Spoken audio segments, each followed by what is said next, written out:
Dobrý deň, vítajte pri sledovaní a počúvaní ďalšieho dielu podcastu Dialógy o sluchu. Keď bežný načúvací prístroj nestačí, tak nastupuje špičková technológia, a to v podobe kochleárneho implantátu, o ktorom sa dnes budem rozprávať s odborníkom. Docent Milan Uhrík patrí medzi najvýznamnejších odborníkov na detskú oralochirurgiu a kochleárnu implantáciu v Českej republike. Vedie kliniku detskej otorinolaryngológie Fakultnej nemocnice Brno, ktorá patrí medzi najaktívnejšie implantačné centrá v strednej Európe. Počas svojej kariéry realizoval stovky implantácií a reimplantácií kochleárnych implantátov u detských aj dospelých pacientov. Dlhodobo sa venuje moderným chirurgickým technikám, zachovaniu zvyškov sluchu a implementácii najnovších technológií v oblasti sluchových implantátov.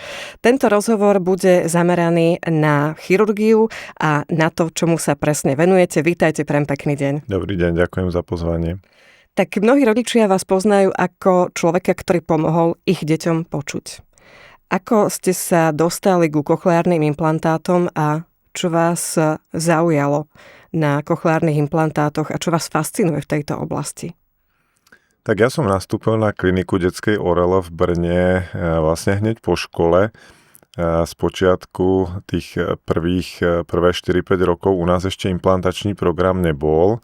Bol vtedy iba v Prahe, v celej Českej republike, ale tým, že Brno vždycky chcelo tú Prahu trošku dobehnúť, tak sme sa snažili získať ten program aj k nám a hlavne tá technológia sa stávala dostupnejšou a tí pacienti boli i z toho našeho regiónu.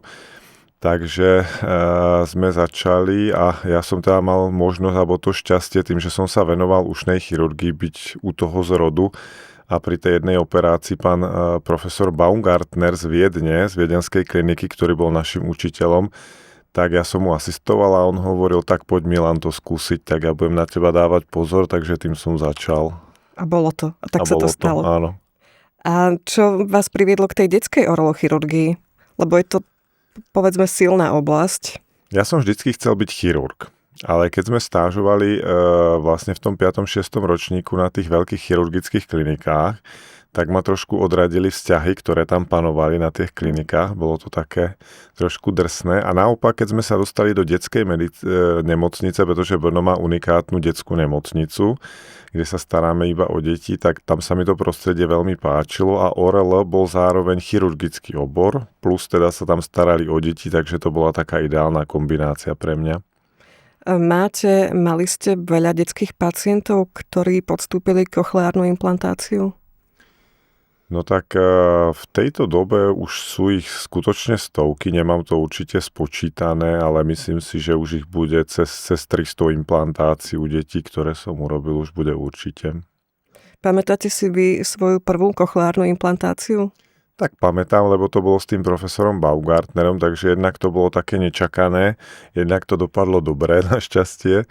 A skončil som celý mokrý, pretože sestričky na sále majú takú tradíciu, že keď chirurg urobí vo svojom živote prvý výkon, tak ho polejú celého vodou studenou, takže na to človek nezabudne. Tak ste hneď aj pokriali. Áno. V tej studenej vode. Čo sa v tejto oblasti zmenilo za tých ostatných 15 až 20 rokov?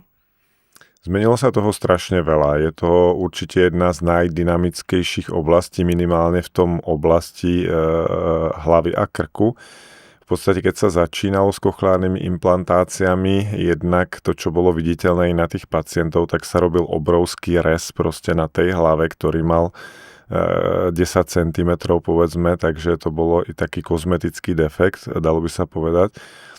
A dneska sme schopní aj u malého dieťaťa implantovať z 2-centimetrového rezu. Hej, takže je to i kozmeticky veľmi priateľné, že ten pacient vôbec nič nepozná. Zmenila sa technológia implantátov, sú menšie, sú tenšie, tie vonkajšie procesory, ktoré potom pacient nosí na hlave, sú vodeodolné, dá sa s nimi športovať, dajú sa prepojiť technologicky s telefónom, s televíziou. Ten pacient to môže využívať vo veľkej prednáškovej miestnosti, kedy počuje toho prednášajúceho priamo v tom implantáte, v tom svojom uchu, takže ten pokrok je obrovský. Akým spôsobom sa prenáša ten zvuk? Ako funguje kochleárny implantát? Pacient po operácii potom dostane takú krabičku, ktorú nosí na hlave za uchom, hovorí sa tomu rečový procesor.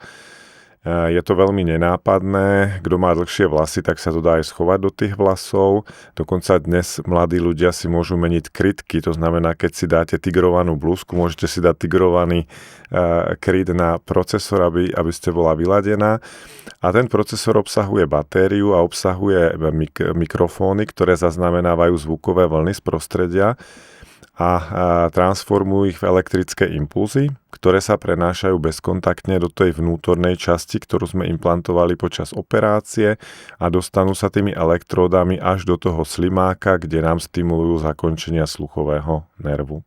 Tá práca s detským pacientom musí byť náročná a je skrz tých rodičov, ktorí určite majú veľké obavy a strach. Čo je na tomto najnáročnejšie pre vás? Tak ono niečo iné, alebo to náročné, niečo iné pre tých rodičov a niečo iné je to pre mňa. Pre mňa samozrejme je najdôležitejšie, aby počas tej operácie nedošlo ku komplikácii, aby nedošlo k poškodeniu tomu pacienta, pretože v určitých momentoch tá operácia je náročná a hrozí tam riziko poškodenia nejakých dôležitých štruktúr a samozrejme chcem, aby ten pacient potom ako počul. Pre toho rodiča koľkokrát je dôležité niečo iné, napríklad to, že po tej operácii tomu pacientovi nebude odstávať ucho, že ho správne prišijeme späť, alebo že tá jazva nebude veľká. Alebo to, že pokiaľ je to obojstranná implantácia, takže ten pacient nosí potom tie procesory na obidvoch stranách, že sú symetricko uložené. Takže to, čo je pre chirurga vlastne možná skoro bezvýznamný detail, je dôležité pre rodičov a naopak.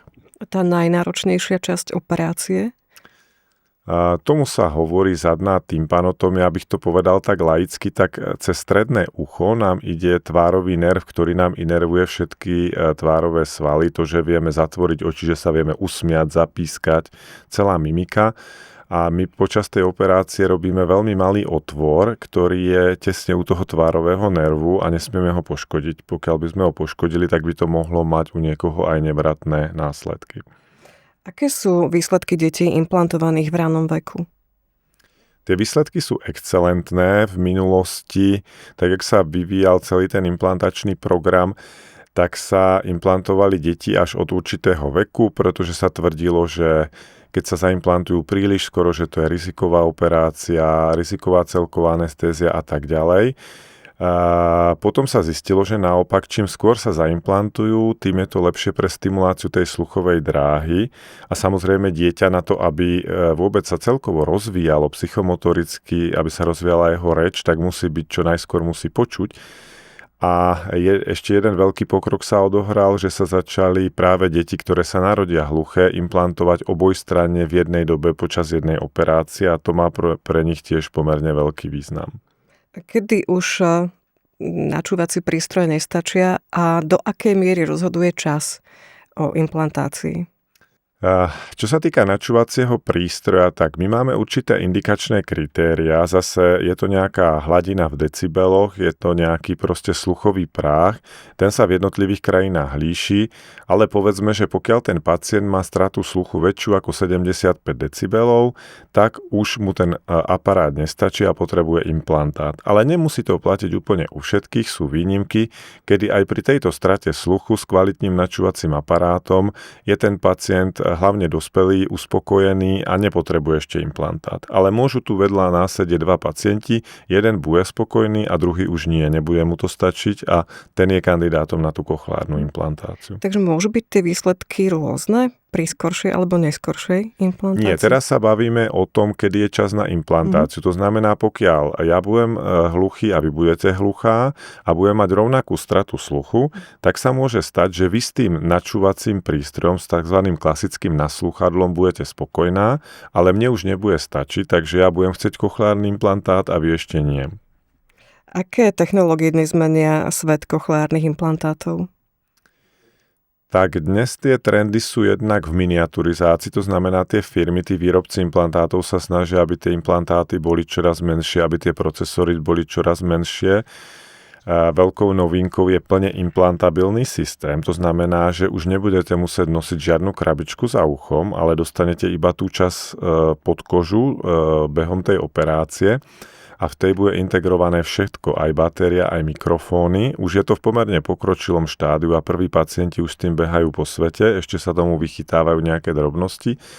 No a druhý taký veľký boom je personalizovaná medicína, to znamená, že vám vlastne vyberieme implantát na mieru každému pacientovi, to sa potom odrazí aj v tom nastavovaní po operácii.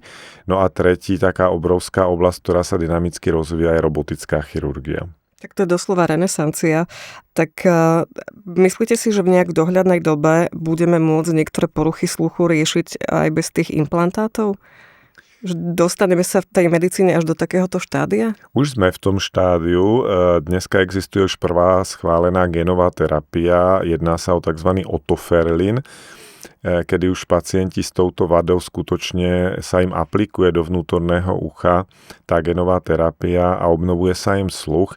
Ale na druhú stranu pre tých nepočujúcich je potreba povedať, že je to diagnóza raritná, takže tých pacientov s týmto typom hluchoty je strašne málo a u tých ostatných typov, čo zatiaľ mám tie informácie, tak to nie je úplne otázka povedzme 2, 3, 5 rokov, že by nám prišla nejaká nová genová terapia, ktorá by nám urobila revolúciu v tejto oblasti. Aké dôležité je rozmýšľať nad implantátom z toho dlhodobého hľadiska?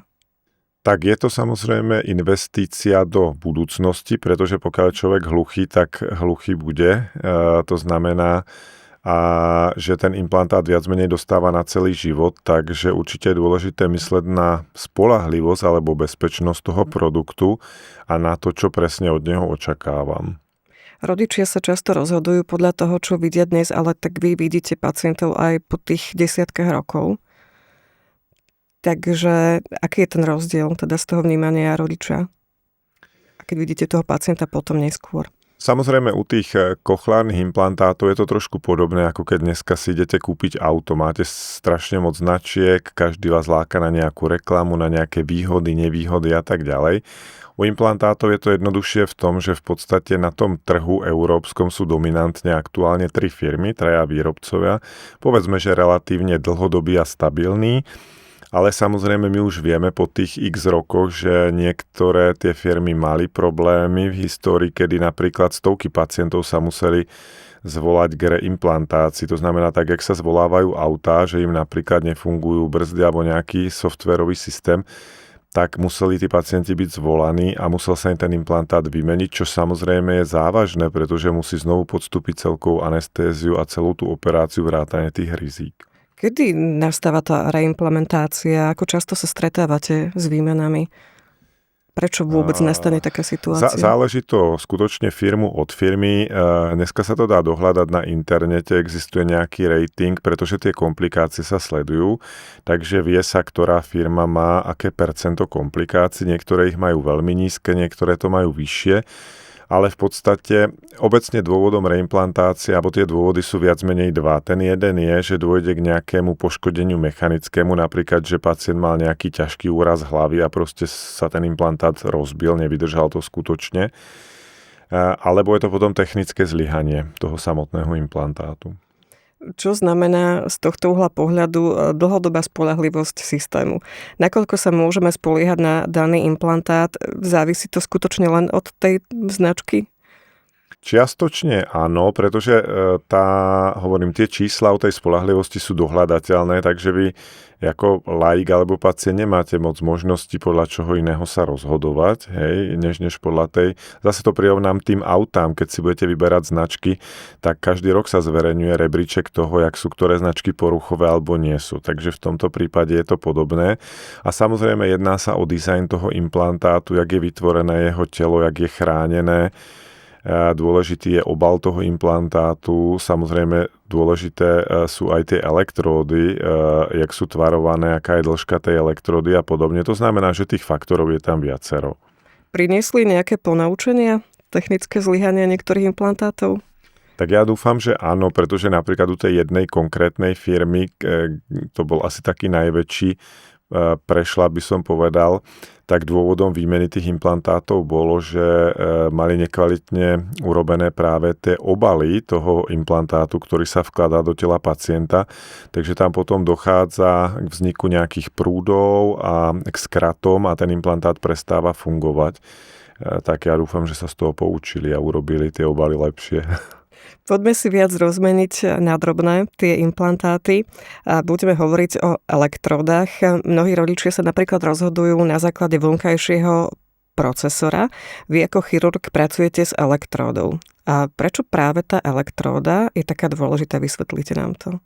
Tá elektróda je v podstate jedna z najdôležitejších častí toho implantátu.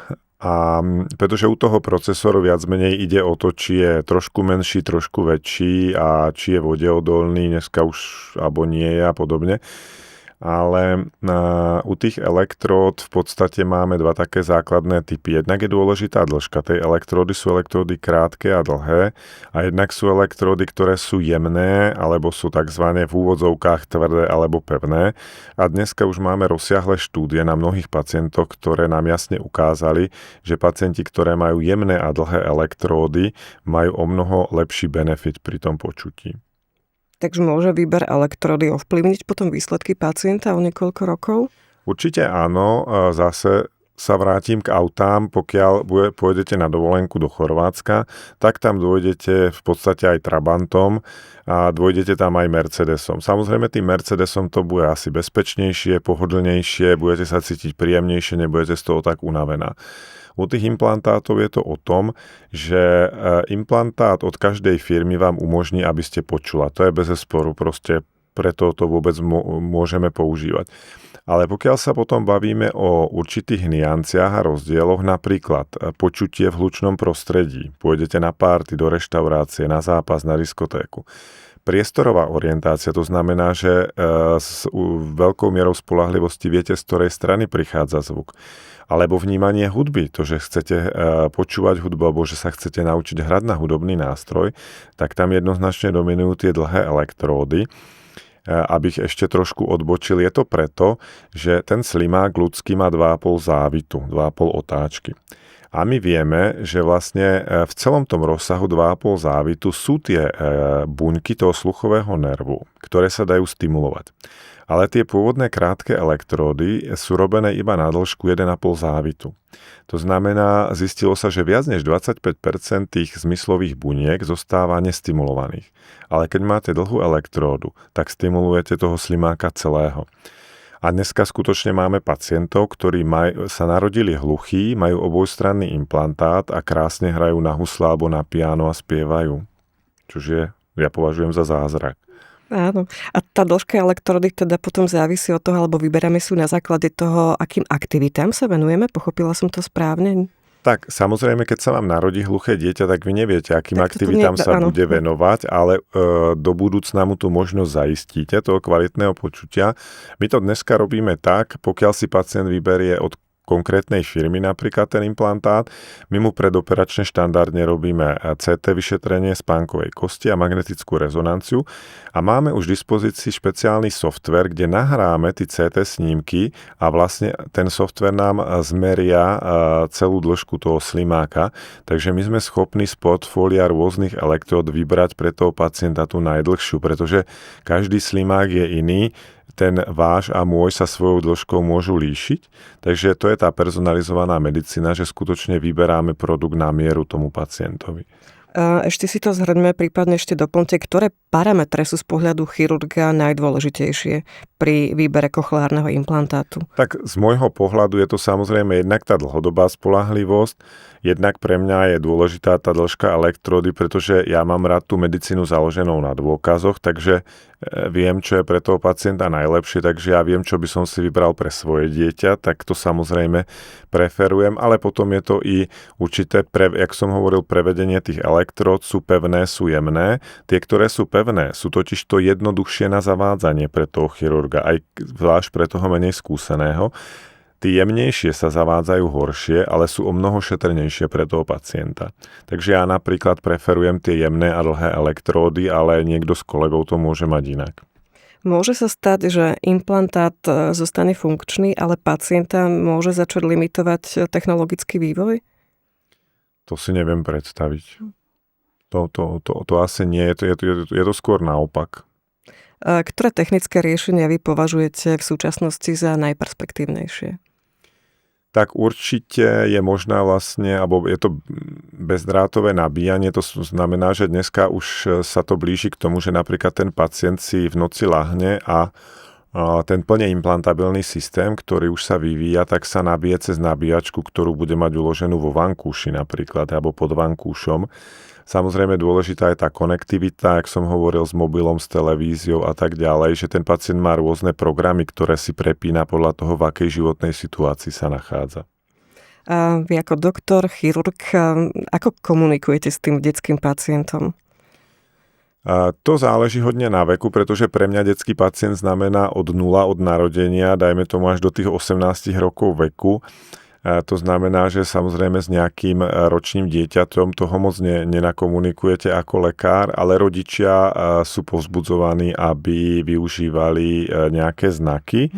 Samozrejme, pokiaľ už to dieťa potom je staršie, tak niektorí z nich aj vedia odozerať spier, ale viac to vedia tí, ktorí už počuli, ale prišli z nejakého dôvodu o sluch po tom, čo už sa naučili rozprávať. Takže vlastne komunikujete s tým dieťaťom, ktoré je nepočujúce skrz rodičov. Ako komunikujete s rodičmi, ktorí majú podľa mňa možno ešte aj väčšie obavy?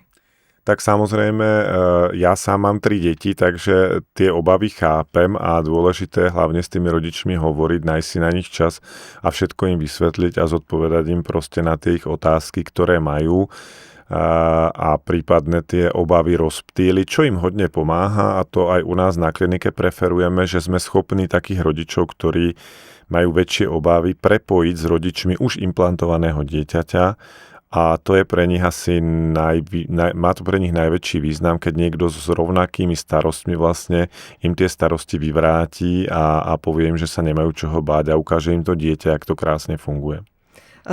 Čo potom zákroku to znamená pre rodiča? Na čo by mal dbať? Čo to potom znamená pre toho rodiča a povinnosti? Oni, tí rodičia, sú poučení, majú všetko i napísané, ale v podstate, aj keď tá operácia je primárne veľká, tak tie deti majú skvelé hojivé schopnosti, takže viac menej oni sú prepustené nejaký 4. deň po operácii z nemocnice, majú ešte zaviazanú hlavu. A to hlavné doporučenie, že by mali mať trošku kľudový režim, ale inak tam nie je nič špeciálneho a tie deti veľmi skoro fungujú úplne normálne, tak ako predtým. Je nejaký pacient, na ktorého nikdy nezabudnete?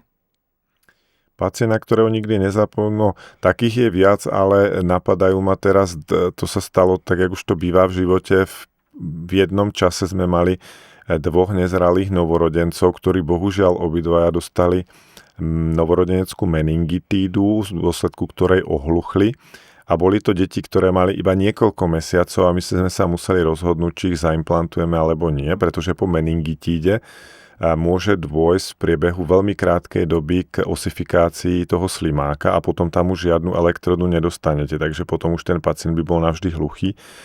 Boli to vlastne najmladšie deti, ktoré podľa mojich dostupných informácií jedny z najmladších detí, ktoré sa vôbec na svete implantovali, ale dopadlo to nakoniec dobre. Našťastie áno. Čo by ste odkázali rodičovi, ktorý práve dostal diagnózu straty sluchu svojho dieťaťa? Tak určite, aby to nepovažoval za nejakú životnú tragédiu, hlavne by som mu vysvetlil, že dneska je to skutočne elegantne riešiteľné a že sám bude prekvapený, čo sme schopní ponúknuť tomu dieťaťu, aj že ho čaká plnohodnotný a kvalitný život, tak ako každého iného. Kochleárny implantát mení životy a deťom aj dospelým. A ktoré vlastnosti systému MED-EL považujete za unikátne z chirurgického a dlhodobého pohľadu? Tak pokiaľ sa pýtate konkrétne na firmu MED-EL, tak oni zrovna vyrábajú elektródy, tak jak som hovoril, tie jemné a majú veľké portfólio, v podstate disponujú aj najdlhšou elektródou na trhu pre tie najdlhšie slimáky. Oni dominujú i tým softvérom plánovacím, takže sme schopní skutočne tú elektródu tomu pacientovi vybrať na mieru. v dnešnej dobe sú vlastne aj takí dominantní na trhu, čo sa týka robotickej chirurgie. Jednak vyvíjajú plne robotickú chirurgiu, tá je zatiaľ dostupná iba u dospelých pacientov, ale majú k dispozícii aj robotické rameno, ktoré slúži na zavedenie tej elektrody do slimáka, to znamená na tú poslednú fázu operácie. To máme aj u nás na klinike, takže ho používame. A výhodou je, že majú veľmi široké portfólio tých elektród, pretože o tom sme ešte nehovorili, ale máme skupinu pacientov, ktorí majú vrodené anomálie slimáka, to znamená, že ten slimák vyzerá úplne inak, než by mal. A ešte donedávna títo pacienti boli odsúdení k neúspechu, vlastne kochleárna implantácia bola u nich kontraindikovaná, že to nemá význam. A dneska sme skoro 100% tých pacientov schopným ponúknuť riešenie, aby počuli. V čom sa podľa vás odlišuje filozofia zachovania anatómie slimáka od iných prístupov? Tam ani nejde o zachovanie anatómie slimáka, my ju skôr rešpektujeme, ale máme skupinu pacientov, u ktorých sa dajú zachovať zbytky sluchu. Abych to nejak laicky priblížil, znamená to, že tí ľudia majú vlastne hluchú alebo postihnutú iba časť slimáka, ale časť zostáva funkčná. A pokiaľ ten chirurg dokáže byť dostatočne jemný, zachová určité pravidlá počas tej operácie a zvolí si tú jemnú elektródu a povedzme aj robotické rameno, ktoré to zavádza ultra pomaly, tak je schopné tomu pacientovi tie zbytky sluchu prirodzené zachovať. My sme sa rozprávali ešte pred týmto rozhovorom o tom, že ste boli v Afrike a do Afriky sa chystáte, a to práve v intenciách pre tú tému, o ktorej sa dnes rozprávame, kochleárne implantáty. Bude to nejaká osveta, alebo čo bude cieľom tejto vašej cesty do Afriky? Ja som vďaka kolegom z Prahy, z Pražskej fakultnej nemocnice Motol, bol prizvaný na misiu do Zambie. Boli sme tam už 2-krát, vlastne účastnia sa toho 4 lekári. Ja som tam ako dominantne za ušnú chirurgiu, ale operujeme aj nádory hlavy a krku, nosu a podobne. Samozrejme, tá situácia je tam veľmi špecifická, ale oni sú extrémne šikovní a snažia sa a práve sme pripravili na tento rok, na október, že by tam mohli prebehnúť aj prvé kochleárne implantácie. Jedna vec je to zaimplantovať, keď my tam prídeme, druhá vec je, že o tých pacientov sa potom musí niekto starať. Takže práve firma Medel samozrejme ponúka nejaké svoje zázemie a bezplatné školenie pre tých lokálnych lekárov a personál, tak aby boli schopní potom o tých pacientov sa starať, aj keď my odídeme. Tak držím palce, nech sa všetko podarí, nech tá cesta dopadne dobre. Čo by odborník na detskú oralochirurgiu si želal v rámci tých medicínskych plánov? Aké sú vaše vízie? Myslíte v oblasti kochleárnych implantácií alebo vôbec? Aj v rámci detskej oralochirurgie. Tak, čo sa týka kochleárnych implantácií, tak ja samozrejme dúfam, že tie produkty, alebo najlepšie by bolo, aj keď ma to baví, keby samozrejme sa vymyslela liečba, kedy by sa implantáty vôbec nemuseli používať, ale to ešte chvíľku asi potrvá. Takže ja verím jak v robotickú chirurgiu, tak v tie šetrné metódy, ktoré dneska máme a v tú personalizovanú medicínu. Má možnosť sa podieľať aj na vývoji nových produktov, ktoré verím, že skoro budú už na svetle sveta a že to prinesie tým pacientom ďalšie zlepšenie. Tak vďaka Bohu za takých odborníkov, ako ste vy. Mojím hostom bol Milan Urík, prednosta kliniky detskej otorinolaryngológie Fakultnej nemocnice Brno. Nech sa vám darí, dovidenia a do počutia. Ďakujem, dovidenia.